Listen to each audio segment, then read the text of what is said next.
All right, and welcome to the NodeXL Weekly Weather Report. This is Steve Boland with Next in Nonprofits, joined as always by Mark Smith. Mark, how are you today? Doing well. Good to be here, Steve. So for those joining us for the very first time, because we've had a couple of little beta tests here, we are going to join you every week to talk a little bit about what we can be learning through the NodeXL tool about conversations happening in the social sphere, the shape of them, the influencers, and we've got a few examples to start with this week. So Mark, why don't you go ahead and take it away?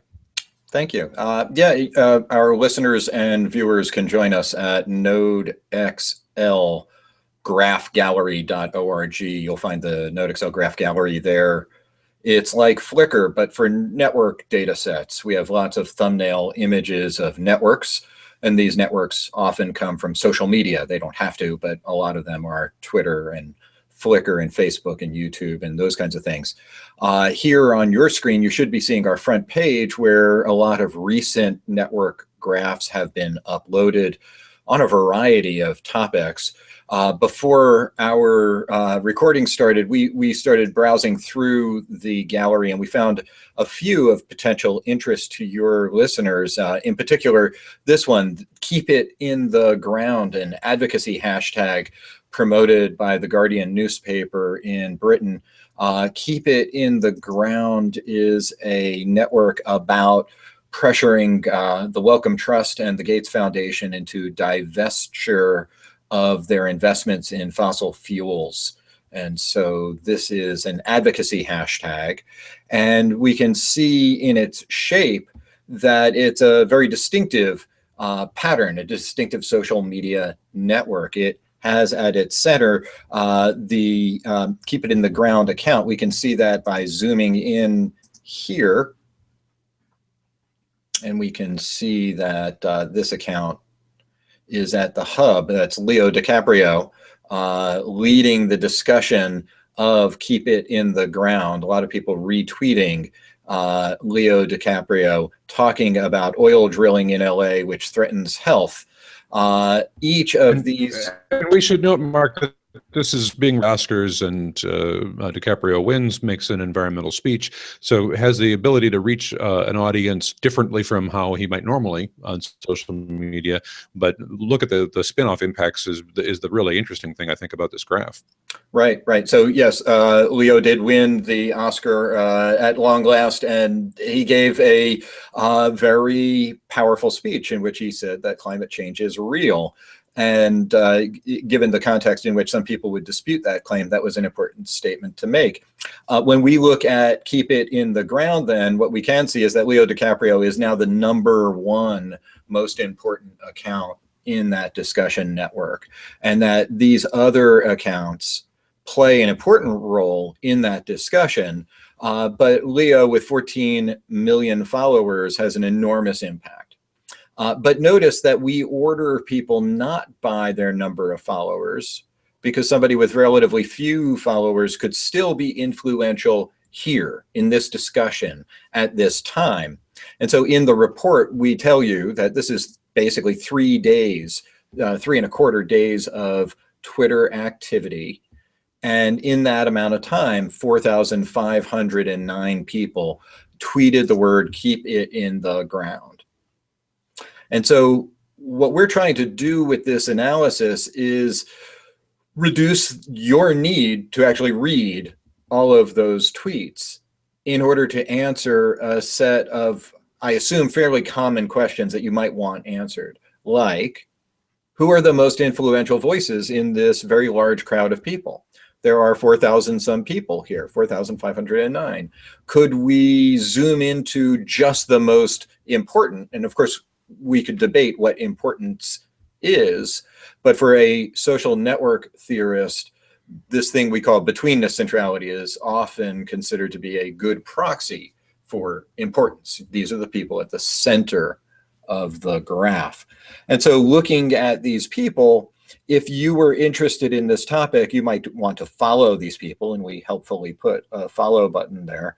And you might also want to tweet to them a message that they might find interesting. So here, this person, Stand LA, is talking about Hollywood United and Don't Drill LA, and talking about Jerry Brown.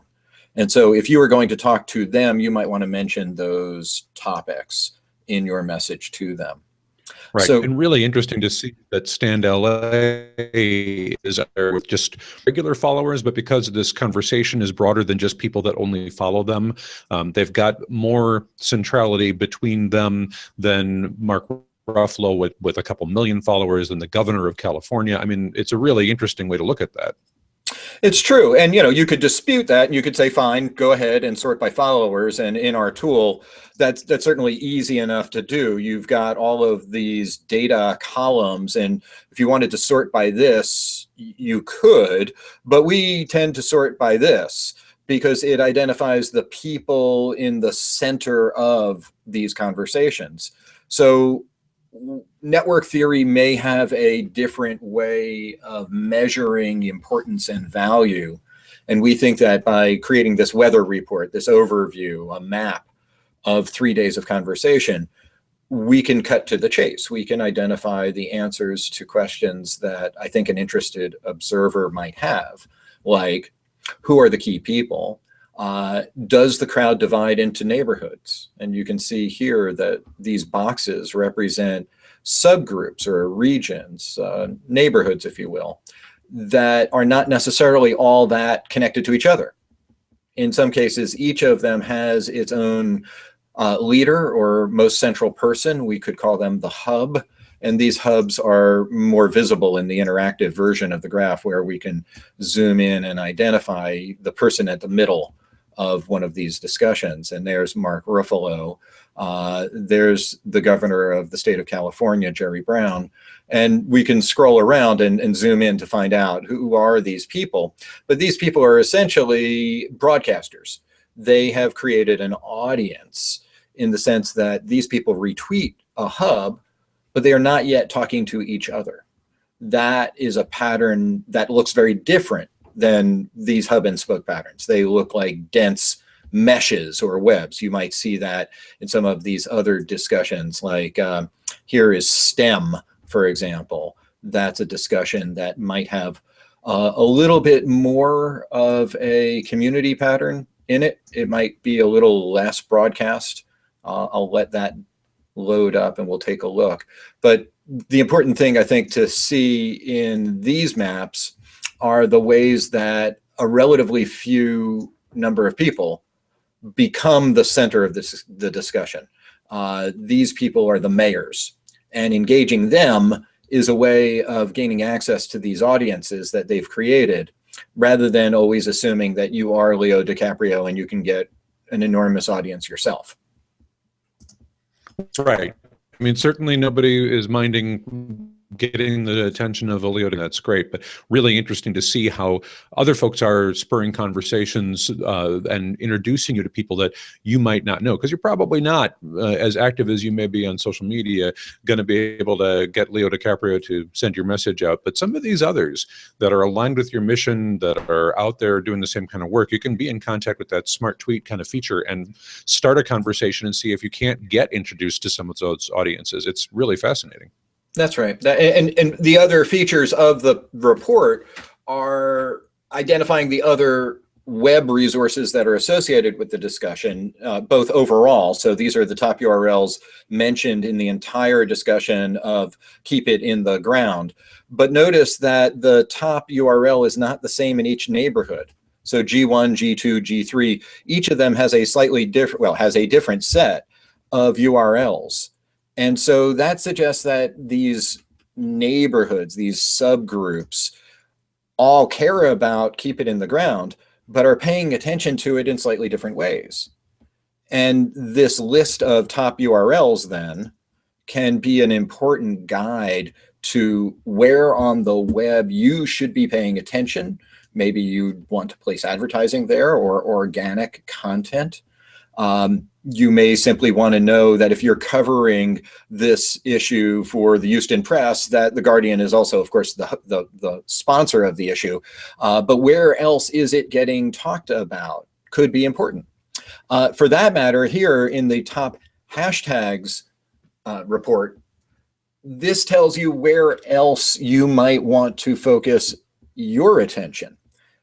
These are essentially the addresses of other conversations that you may then want to map. For example, who is the mayor of Don't Drill LA, for example. Each of these topics may be things that you would then, as a social media manager, want to go out and engage in, find the mayors of those topics, and try to get them to amplify your message by essentially repeating some of your URLs and hashtags. That would be one of the really important goals to get out of this material.